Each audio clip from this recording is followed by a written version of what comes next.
I love you. Welcome back to the Couch Potatoes. I am the Green Traveler from Gorsh. And I am the Faceless Leone. Hello.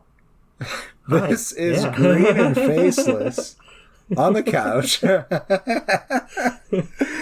Brick wall. No. It's just comedic timing. Yeah. And this is a podcast about movies and TV. And we're here doing a Patreon-inspired episode. This suggestion came from an anonymous Patreon user, Thank you. rather. And if you would like to make suggestions, which are voted on in the public, you may join us at patreon.com/greenandfaceless. We'd appreciate your patronage. It does help us keep this show going. Indeed. And you know, we are doing a little bit less episodes, but that's because we want to do more projects for you guys, and we still have very limited time to do so. But you know, with more patronage, the more time we can put towards new projects and stuff. So yeah, we're excited about hopefully a new chapter in Fiction Works 19. We'll see. We'll see, indeed. And you can help us with it, and we would appreciate it. Much love. Yes. On with the show.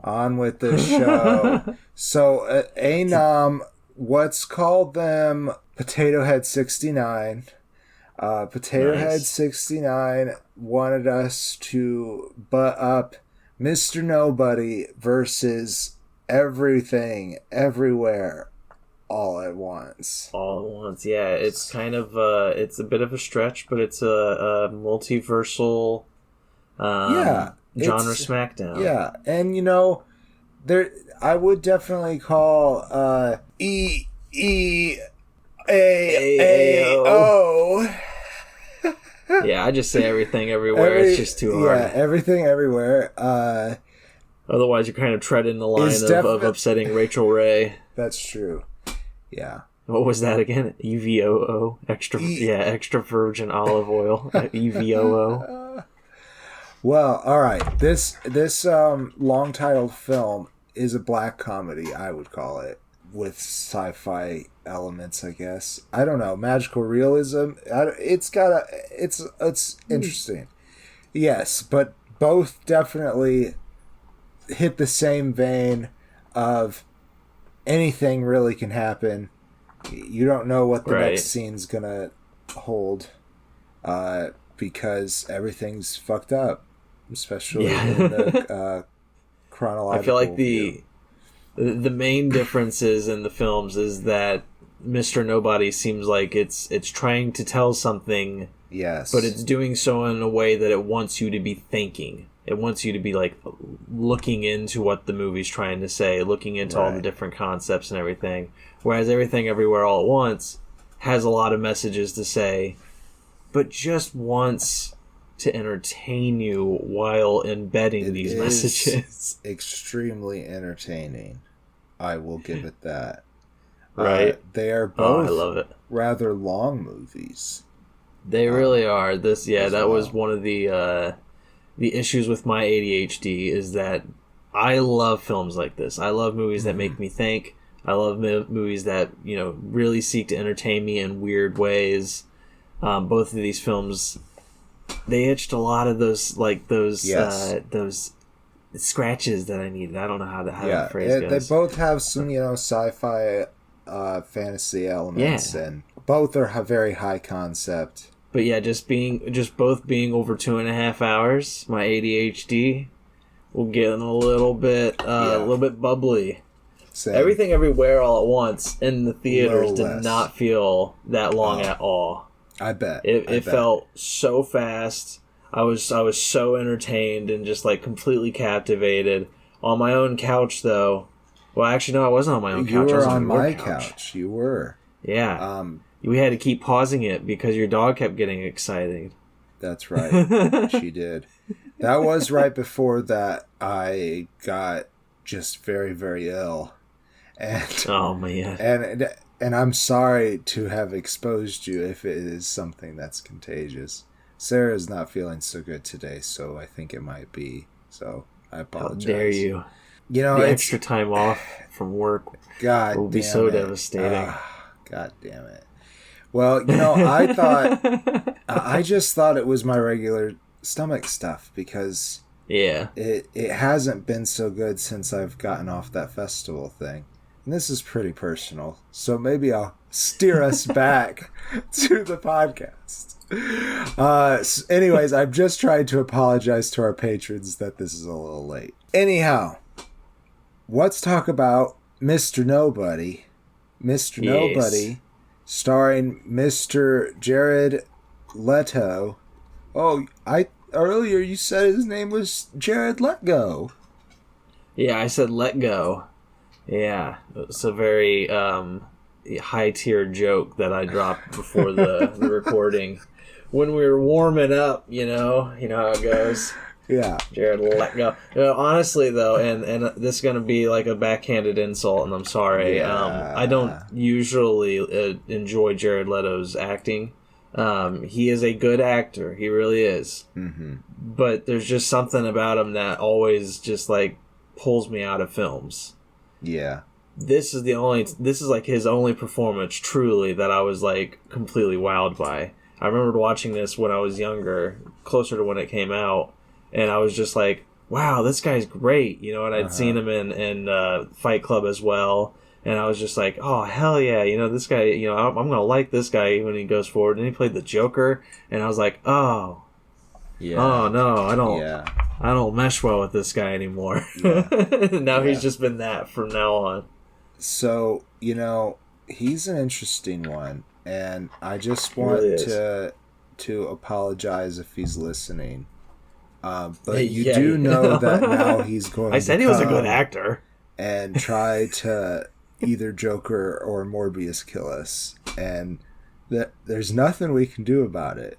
Because, especially if Morbius kills us. That guy's got superpowers. Yeah, well, I mean, I feel like Joker's more scary than Morbius. Joker is more scary, but see, Joker's gonna kill the whole neighborhood, and at least, at least they'll have company. I mean, I feel like if I'm going out, I kind of want to go out with a lot of people, you know? Like, yeah, I mean, lessens the blow. Yeah, at the very least, Sarah wouldn't have to live with me be gone, you know? But I kind of do hope that he tries to Morbius kill me and then I don't die because... Can Morbius enter places without being invited? Oh, that's a good question. That's a good question. I did not actually see this film. I haven't seen the movie either. Someday we'll have to. All right, well... That's one of the perks at patreon.com/greenandfaceless. You could recommend us watching Morbius. That's true. Morbius time for you and yours truly. We are doing a Marvel playlist in the long run, though, so we will get to it. It's Sony. It's Marvel. If we started with Howard the Duck... Stop. All right. Oh, God. All right. Yeah, let's talk Mr. Nobody. It's really hard for me to get back to Mr. Nobody. Even though I like this movie, so much of it is gone from my brain because it's very, very thought-provoking, and I was just not in an area to, like, fully think about it. You know what I mean? Like, after I finished watching it. Because this movie does beg to be not really deciphered. I feel like it's very obvious what the movie's trying to say. Right. But it does beg for you to, you know, to pull it apart, to pick it apart after the fact. And I just don't feel like I've been in that kind of a place for a couple months. So it's just like, even though I love this movie, it's hard for me to really remember everything that happened. Love is a strong word for this film for me, but I do think it's incredibly interesting. And films that are, I mean, you can't say formatted because... that's just inaccurate, but films that are similar to this in the way that they are structured, They do intrigue me very much, but there's some things about this film that I think are like, okay. But the ending, I feel like, is very much like they put all the strings back together very well. I think that the strange spiderweb-like structure of this film is put together extremely well. And that is one thing that I really like about it. But because it basically tells the story of one man's life at four different points. It's all 4 or 5. I think it's it's not if until the very end. That's true. But I'm sorry, I guess spoiler warning. We could have edited it out before. Now we've talked about it too much. But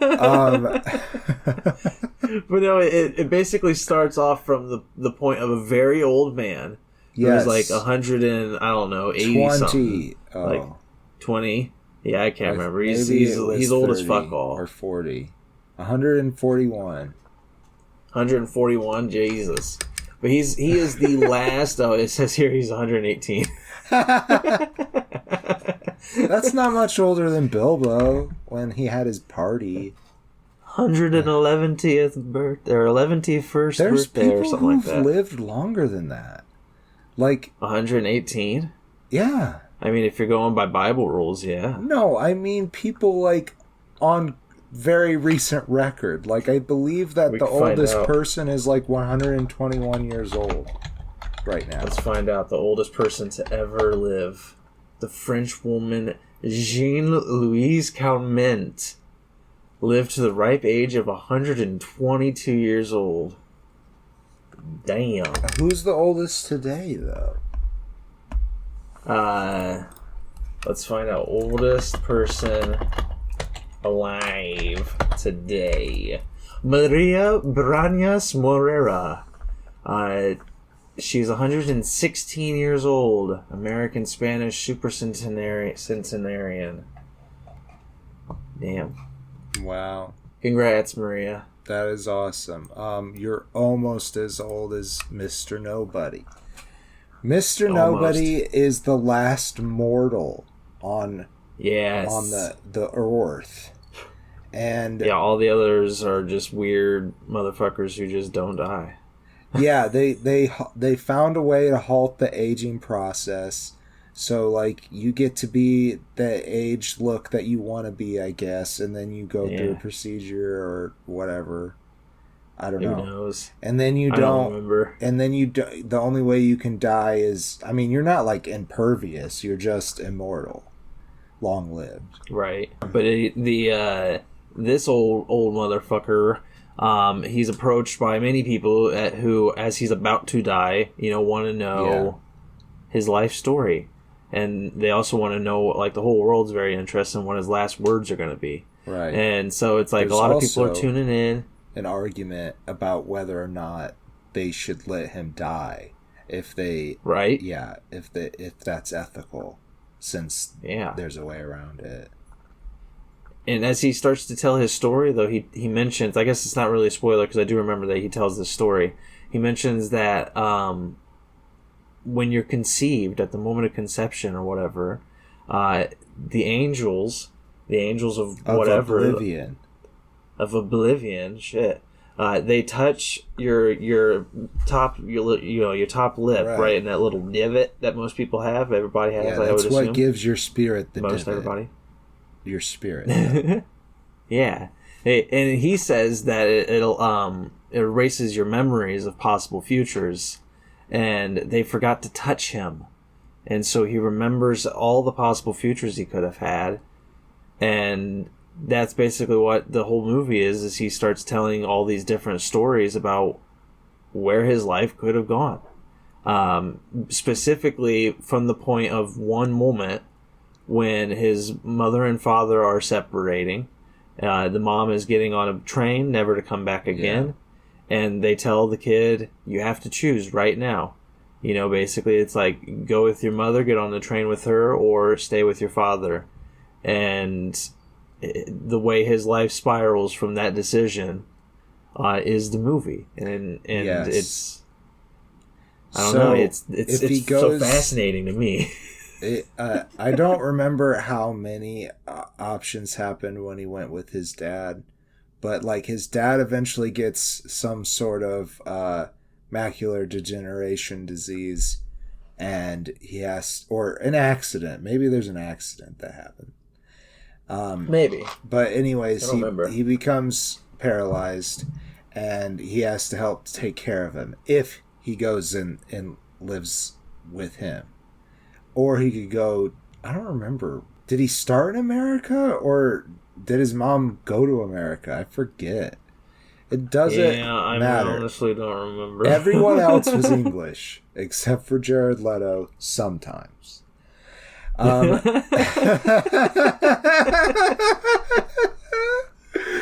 think it works still. I do think, okay, now that I'm looking at it here, Nemo moves with his mother to Montreal. Okay. And then later they get divorced and goes to New York. You know what? So we're forgetting something. We should say that they're credited as father and mother as far as I remember. But Rhys Ifans, he plays the father, and Natasha Little plays the mother. Mm-hmm. And younger Leto, Nemo Nobody, by the way. Mr. Nobody, isn't the first name Nemo? Yeah. Nemo, age 9, is played by Thomas Byrne, who's an adult now. And so is age 15 Nemo, played by Toby Regbo. Ooh, he's pretty sexy. Yeah. In a baby kind of way, you know. But like other like story arcs divulge from another choice that Nemo finds himself having to make constantly, which is the love path. Mm-hmm. You know, there's three particular. I think there's 3 women. It might be 4. I believe it's 3. Yeah, I thought it was 3. Yeah, but like there's 3 specific women that he finds himself drawn to in each of these different story path like arcs of his life. Mm-hmm. And every single one of them brings different arcing stories, and like it's just this whole jumble of possibilities and everything that is edited together into like a weird sci-fi mix of drama and you know a lot of drama. But like he goes to Mars at, you know, in one storyline, you know, they're. But like, does he? I don't know. Because he does. In another scene, he's writing that. Right. Exactly. There's one story arc where he writes somebody going to Mars, and then there's another story arc where he lives that story instead of writing it. Or is it just like, and it's just his imagination? That's totally possible, but I've always taken it as being a completely different story path.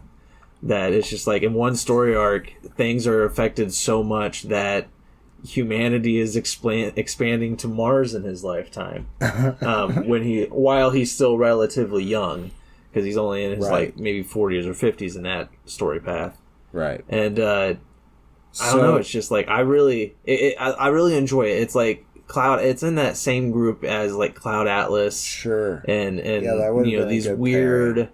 But that movie is like saga scoping, like multi-year, like multi-story art paths that somehow connect. And I mean, I guess I'm going into my closing statements if that's all right. Well, no, because I think there's more to say about this movie. Okay. So first off. The 3 women are named Jean, Elise, and Anne or Anna. Anna. And in all of these different storylines, they do fall in love with him. And I did want to give credit to the adult versions of these characters. Anna is played by Diane Kruger. Yes. Jean, Natty Tresh. That's right. And Jean is played by Lin Dan Pham. And there's Elise is played by Sarah Polley. They all have, their own characteristics and these totally different relationships with him. And I kind of wanted to talk about that a little bit. So when he's with Jean, Lin Dan Pham's character, he is super successful in the financial sense and very, but also very depressed and probably cheating on her and stuff like that. And on most likely on heavy drug use something. It seems to be, perhaps. And he has children with her. So I feel like this character got the shit end of the stick when it came to the storyline with these three. And she's like the only person of color in the show. Yeah, that's fair. So that kind of sucked a little bit. But Elise, she is depressed when they get together in all situations because of something that happened to her. And so they get together, have kids, but Nemo is constantly taking care of her, and that's their relationship. Anna, when in the verses where he gets together with Anna, she is first his stepsister. Well, okay, that's not quite fair to say. They do hook up, and then it seems like next day find out that they're going to be step siblings. Right, it's weirdly at the age of, but I feel 15. Like it's weeks. Yes, I do feel like time probably passed, but so now they're living in the same house, and they already had a thing for each other, and so that I do think gives it more of a spin of acceptability in the realm of legitimate romances. I just think it is a weird choice to make the theme of a movie, and especially with what your feelings about the whole fantasy as well. I think it's fun. I mean it's strange. I will give it that. But it's strange, also, but at the same time, someone's fantasy. Greek story Oedipus has him having sex with his fucking mom. But he also didn't know it was his mom. So that's That's when they first started. They didn't know they were gonna be stepkids. That's true. They didn't know, but still, and then it fell apart. This is gonna be spoilers, so I am just saying that ahead of time, but it's going to be quick. So the whole thing ends up with him wanting to make the choice that will lead him to be with Anna, even though they get split apart like a lot of different times over for years at a time. And because that was the love that was truest to him. And that and I thought that's not how I remember the ending though, because I remember him he makes a completely different choice. He makes a choice he hasn't decided. That's true. Yet. That's he doesn't true. Know what his he does gonna go be. A third direction. Yeah, that is true. But basically, that was his happiest though. His happiest was with Anna. That's right. That's he did feel that was his. Right. Was that his last word? I can't remember. No. Sorry for the spoiler, but I think it was her, spoilers. Right? It's big spoilers. Yeah. Yes, it was. Redbud, Yeah. Also, though, Rosebud. Sorry, not Redbud. Rosebud. Last spoiler. It's all a big thought experiment. The old man doesn't even fucking exist. No, and that's what I love about it is that it's all that's why I enjoy it. Is it's a whole story about the importance of choice, but at the same time about not stewing on the fact that you have to choose. Life is it's just choices. That's all life has ever been. It's all it ever will be. don't like the construct of the old man. I feel like it was unnecessary for Jared Leto to make that old raspy man voice. Yeah, that's fair. Like, it is kind of an annoying character, but I feel like it's the best in regards to, like, keeping the narrative going. Right. Like, giving the whole thing a narrative in general, something to always come back to. And then, like, we're the audience of, like, the immortals watching on, because we're all forgetting about what life is. You know, it's like nobody, you know, everybody's kind of just becoming mundane stew, and you know, Jared Leto in this movie is just like, hey, wake up and realize wake up and realize that your choices do matter. Just don't, you know, worry about them that much. Yeah. All to the point where you lose yourself that he into gave it. To other people was just advice to himself. Okay, well, anyways, pretty much. Closing statements. I'm ready now. I mean, I just like it. I don't think it's perfect, right, because it's like a try to be a mindfuck movie, but it's not really. It's like it doesn't quite reach like the, you know, I don't consider a lot of Christopher Nolan movies to be mindfucks, but there's, you know, a lot of them reach for mindfuck, and this is similar to that, but doesn't quite get on the same ladder as Christopher Nolan, if that makes sense. Right. I find those movies just more entertaining. This one, I still give it 3.5 because, you know, mainly because it's a role of Jared Leto's I actually like. Yeah. And it, you know, he's actually pretty good in it. So are the kid actors. Like, everybody, I don't know. I really enjoy the story. I enjoy exploring multiple paths of a romance because I don't really believe in a soulmate. I believe that at any point in time, you have multiple people on Earth who you can consider a soulmate, you know, consider like a significant other. But as you age and as they age, that fluctuates. And like, I find that concept very fascinating. And I think this movie is one of the few that really explores that very well. That, like, you know, different romances can happen from different events. Yeah. And it's fascinating. I do think that the romance angle of it is very interesting. I just think that they also took a strange turn with it. That's... No, I understand. So, anyhow... Do you think this movie launched the step-sibling fascination in the porn industry?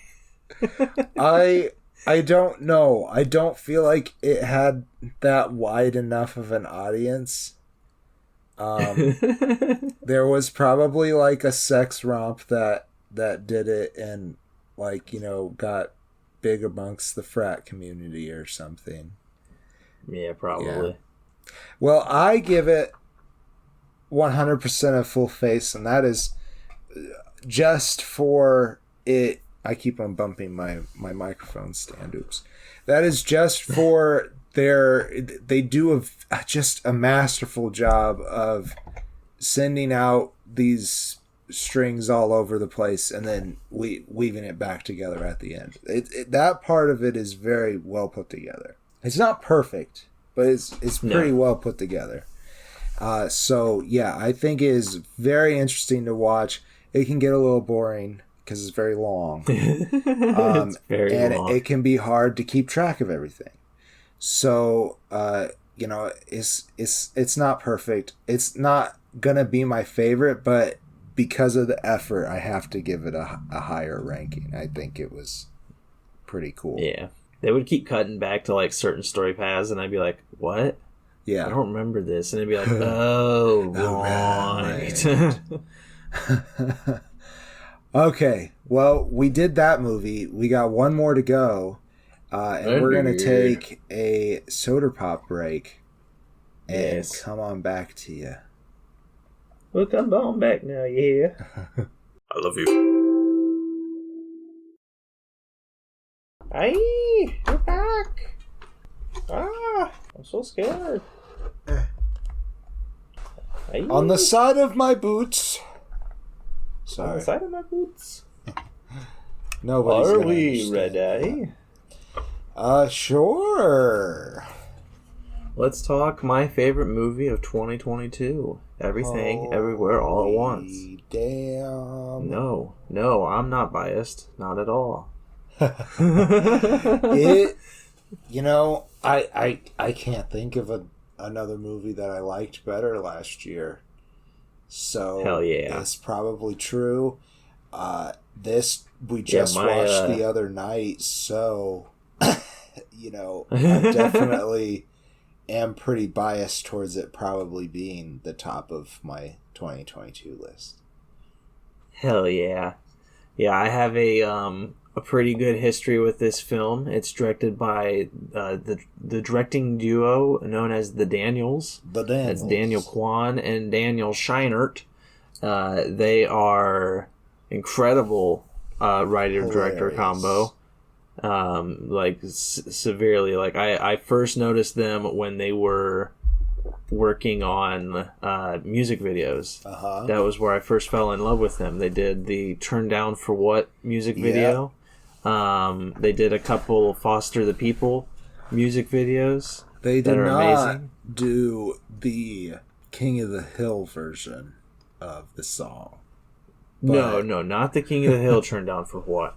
That's Turn Down for What? Turn Down with for pronunciation what? Of the H. Turn Down for What? No, they did not. They did the DJ Snake and Lil Jon version. Yeah. It is hilarious. If you have not checked it out, please do. Oh yeah. Very funny. And then also check out Houdini by Foster the People, and then they did another one that I can never remember. I'm trying to find it on the Don't Stop Color on the Walls. Also by Foster the People. Ooh, they also did the Shins Simple Song. That's one of my favorite music videos of all time. That's a very good one. Check that one out. I had forgotten about that. But yeah, they have such a great musical video filmography that a long time ago, when they decided they were going to start doing movies and they did the Swiss Army Man, I was very excited because I thought it was going to be goofy, funny, and it was. Very emotional. Very emotional. I don't understand how. It was a very interesting movie. I went to the movie theater to see it with a group of Sarah's friends from high school, and nobody liked it but me and like her best friend from preschool. Well, Sarah says that it grew on her after a while, but which is fair. Initially she was like, no.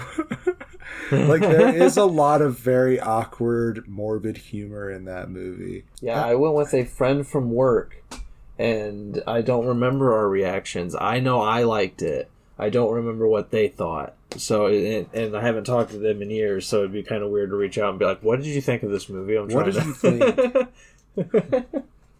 But like, I remembered that it was really just something special, so that when I heard that they were doing another movie, and that it was called Everything, Everywhere, All at Once, I was like, okay, this is probably going to be weird. I'm very excited. And then you're like, it also, Michelle Yeoh? I know, right? It's like, oh, okay. That's exciting. Who else is in it? Ke Huy Quan? What? I haven't seen him in years. No one has. My God. And here he is. To be honest, when I went into the theater, I did not know that he was in it. Wow. I only knew about Michelle Yeoh and Jamie Lee Curtis. I knew about Jamie Lee Curtis as well. Right. But once I saw Ke Huy Quan, I was just like, oh my fucking God. Like, I was so excited in the movie theater because I literally hadn't seen him in years. So, like, I was just like, what in the hell? Yeah, this is amazing. And you know what's even crazier is that he still sounds the same. That's how I knew him, because I was like, the whole time I'm like, I feel like this is the kid from the Goonies, or Temple of Doom. Data, like, I was like, and see, they didn't give him real names, but I know, right? Data and Short Round. Short Round. That's right. It's so sad. but he does get a real name. He's Waymond Wang. And yes, Michelle Yeoh is his wife, Evelyn Wang, and she is the protagonist. Yes. They also have a daughter named Joy Wang, played by Stephanie Sue. Or is that correct? I believe that is correct. I believe that's how I pronounce it, and it could be wrong. I am sorry. And Joy is dating Becky, played by Tally Medell, and that's their little family unit. But Gong Gong don't forget, is coming to visit, and they're trying to figure out like what they're going to say about Becky. That's James Hong that plays Gong Gong. He's demanding. Yeah, he is. Yes. But he doesn't know English. No. And so, they kind of use they use that as a way to talk around him because they're laundromat owners, the Wang family is. Or Wang family? I don't remember. It's probably Wong. Anyways. But they're being audited. It's tax time. Mm-hmm. And, Evelyn's just doing what she's been told to do in regards to, like, what receipts to keep, what to consider business expenses, all this stuff. So, she's just along for the ride from what, the IRS has told her. Their agent, Deirdre Boberdra? I think it's Deirdre Deirdre Boberdra, played by Jamie Lee Curtis. And she won the only one who won anything, and I don't think that's right. Oh, that's not true. Oh, who else did? I'm pretty sure Michelle Yeoh won and Ke Huy Quan won. And at the Oscars? Quan and Schreider, the Daniels, won for the screenplay. Yeah. Well, then we're going to edit that out. They all won! They all won! Well, there is controversy because I believe Stephanie Sue was nominated for supporting actor as well, or supporting actress, as well as Jamie Lee. And so the real controversy is why... go against each other in the same movie, and it really is debatable which performance was better. They were both very good in the film. They are both very good, but I do understand the controversy because with Jamie Lee winning in this kind of a film, I don't know. I guess there's controversy, and I understand it. I still think Jamie Lee did a great job. And, they deserved all the awards that they did win. Characters that she played, and you heard me, characters, all under the same name, were all very fun. But you can say that about every single character in the show, except for Becky. Agreed. I don't remember a lot of different versions of Becky. Yeah, I don't think there were many. I could be wrong about that, of course, but... I'm pretty sure she's only... I feel like there's only one version of Becky, honestly. Yeah, I think maybe. I'm trying to remember, there's even, Rick, the older white bearded man that hangs out at their laundromat. He even had multiple versions. And he's played by Biff Whiff. It's I love that name. It's gotta be fake. Biff Whiff is gonna be our new super strange side character. So I just want to tell you about the one thing that I actually know Biff Whiff from.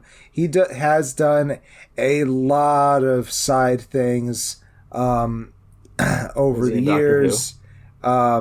I don't know if he's in Doctor Who, Greg. Okay. He was in iCarly. Oh, hey. Nice. But yeah, so he's been working since the 80s and usually just getting small roles. But he was in this sketch comedy, I Think You Should Leave with Tim Robinson. Have you ever seen that on Netflix? It's very, very strange, very, very goofy. I have been watching it. I got turned on to it by a friend of ours. But he's playing Santa. He's playing Santa. But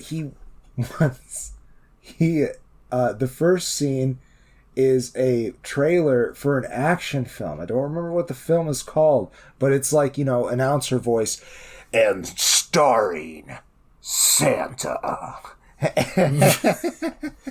And it's just Biff Whiff there. And he's like cladded out in leather and stuff. It's hilarious. Oh my and God. Then like Biff Whiff. Much later in the episode, because it's sketch comedy, you know, they go different places. They come back to an interview with Santa, and it's for the movie. You know, it's pressed for the movie. And I believe he's there with another actor from the movie. You have to watch the skit to know. I've only seen it the one time. But he sits down. He sits down across from this guy, and he's very excited to talk about the movie. And the interviewer says, "So Santa, how do you deliver all of those presents in one night?" And Santa just gets up, and he just slowly takes his microphone off, and he's like, no, I'm done. I was told I would not get any questions about this Christmas shit. We're here to talk about the movie.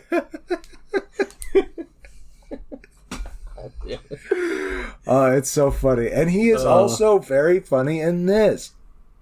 He knows all the dance moves of the movie that they have playing in the background at their laundromat.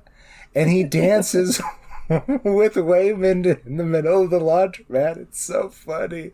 Like, Waymond is so cute. I love Waymond. I really do love Prime Universe Waymond, whatever you want to call him. Yeah. And I think with the closing of random strange side character, we should explain the multiverse now, which is that, in this movie at least, which is that, you know, while she's just getting her taxes taken care of, Evelyn that is, she's approached by a stranger version of her husband. They're in an elevator together, and Wayman just, like, as you said, he's very cute, very lovey and adorable.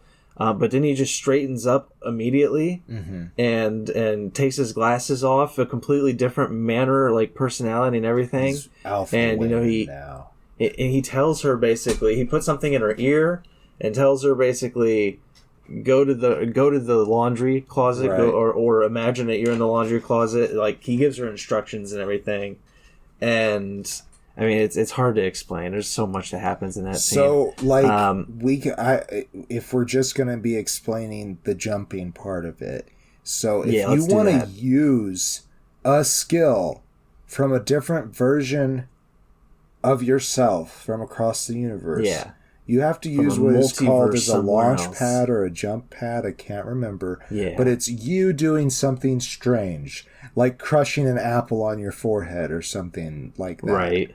Or peeing your pants. They have in the Alpha universe, where this completely different version of Wayman is coming from, they have computers that will calculate what the best launch point is. You know, it's like, if you want to get the skills of this fancy chef version of yourself in some different multiverse, you would have to chew bubblegum from the bottom of a desk. Right. You know, and so that's what they do. They'll just grab it off of the bottom of the desk and start chewing it, and then they'll click a button on the device in their ear, and then they gain that ability. They can attach themselves to that skill and use the famous chef skills to help them in whatever fucking situation they need in the universe they're in. The knife whipping, spatula tossing chefs. Yeah. So, you know, useful shit. Very fascinating stuff. Very Jackie Chan inspired in regards to fight scenes. Oh, very much so. I the whole time we were watching, we got to watch this one together. I think we already said that.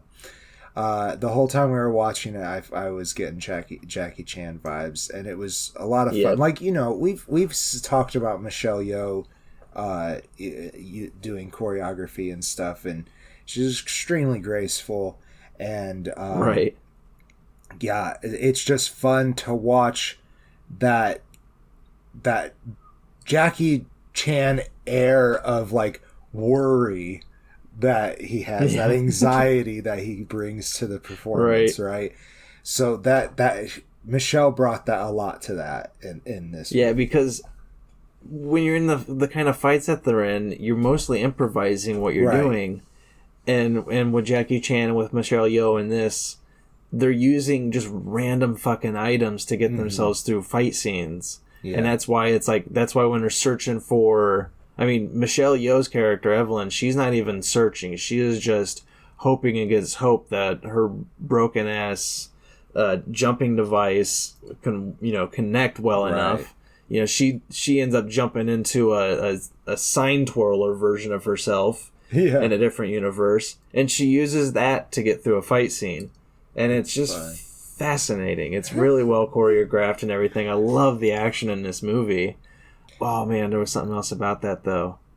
About the jumping? Oh, about the Jackie Chan, about how it's like Jackie Chan-esque, but it's just like there's fight scenes where they Ke Huy Quan uses a fanny pack to beat the shit out of everybody. Wonderful shit. It's really fun. Yeah, Ke Huy Quan was also very, very good at the choreography. Oh yeah, that was a lot of fun. It was really fascinating to see him do these fight scenes because it's completely different than what I was expecting from his character once I recognized him in the theater. Right. To see him to just jump in all these really great action scenes and make them very entertaining, and then at moments be reverted back to the cute and snuggly version of himself. What's going on? I don't understand. Why am I in this place? Why is there blood on me? Oh boy! So paper cuts between my fingers. Oh god, yeah. Oh god. When we were watching that, it was so hard. I hate that stuff. So we do, I think, have to talk a little bit without giving away anything about Jobu Tupaki. So yes, Jobu Tupaki is a villain who was created. I think we can say that another version of Evelyn is the one who discovers that you can jump. And Alpha Evelyn. Alpha Evelyn took this person and pushed them a little bit too hard. Like, they were very skillful at jumping. Pushed them too hard. Yeah, Jobu Tupaki was. Yes. And Jobu got, super powerful and really crazy. So they went crazy. They went mad. They are experiencing everything, everywhere, all at once. And they can also bring anything from anywhere, wherever they want, and whenever they want. And jump into any version of themselves in whatever universe. Yes. So, they're like a glitchy jump demon. I don't know. It's really cool. I really love Jobu Tupaki.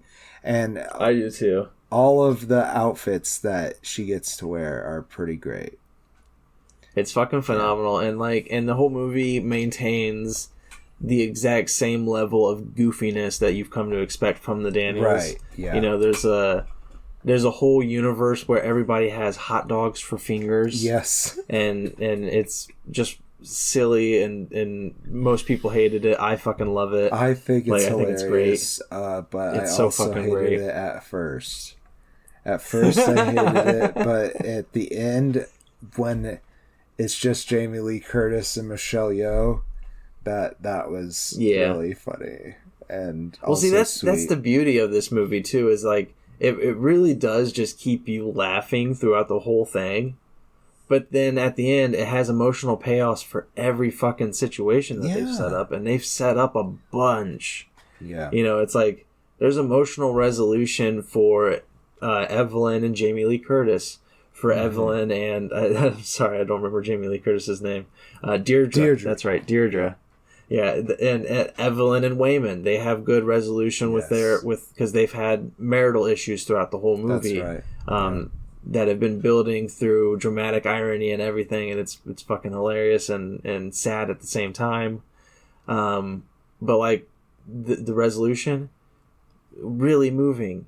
Evelyn and Gong Gong even have, and Becky. Yes. Evelyn and Becky. Becky. All of them. Yes. She gets resolution with every single character, and she finds a path in her own life to like, to be better. She's fucking she's to be better, to specifically at living, because she's just in a rut. She doesn't really like her life anymore. There's nothing special about it. At one point, Alpha Wayman says, "You're living the worst possible life you can." According to the data, you're the worst. Yeah, like he didn't say according to the data, but like he was like talking about it as science fact. Like, you're the worst. Yeah, it was like an aha moment for him, where he's like, "This is why you're the one, because you're the worst version of you." It's awful, but it really does. Like it with all that payoff, it brings the tears at the end for me, especially when you have the good emotional payoff between mother and daughter. Yes. Which some of it even happens in a world where there is nothing, and they are just two rocks. That we had the same thought. Well, it's fucking great because it's like it feels like a cop out because it's one of the more emotional moments of the movie.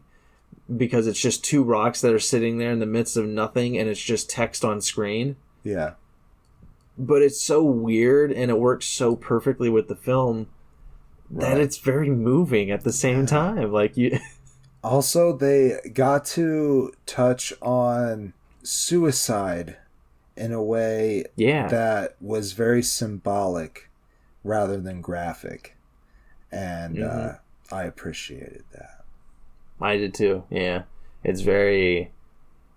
This whole movie is very emotionally moving, and I fucking love it because it's so funny, but I'm crying at the end. I know, it's very emotional, very good. We both own it. Yeah. So that should cue you into what our closing statements might sound like.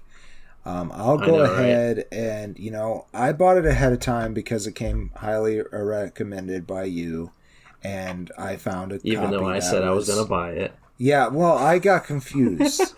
But it doesn't matter. I enjoy having it on my shelf. It's a very good movie. I give it a face and a half. I need to give it a little bit of time because it is such an emotional ride, but I'm very excited to watch it again. Yay. I give it 4 stars, my best, my high score as well. It's fucking phenomenal, and I love that mother-daughter relationship that's explored, as well as all the other important relationships you can have in your life, and how those relationships are important in regards to cultivating them. And it's similar to Mr. Nobody in that it's also about the importance of choice, and how your choices matter. Specifically regarding others, and so it's just, I don't know, it's so good. It's got so many good messages, and it's so highly entertaining. Like, watch it if you have not seen it. Watch it. My favorite movie of 2022. Like, aptly designated, I think. So yeah, go check it out, and it very much obviously wins this genre Smackdown. Sorry, Mr. Let Go. Mr. Nobody is worth watching, is very interesting to, like you said, dissect. And this one, I feel like it has a little bit less of that head feeling at the end because everything is so resolved. And everything is so everywhere. And yes, and all at once. So I think that is the show. Yeah, yes, it is. Yeah, I say if you like movies like The Fountain or Tree of Life, check out Mr. Nobody. But if you've seen those movies and wish they would entertain you more, check out Everything Everywhere. If you wish they were a little bit more like the DCEU. Yeah. I'm the Green Traveler from Gorsh. And I am the Faceless Leon, the stretchiest experiment on Earth. Safe travels, and good night.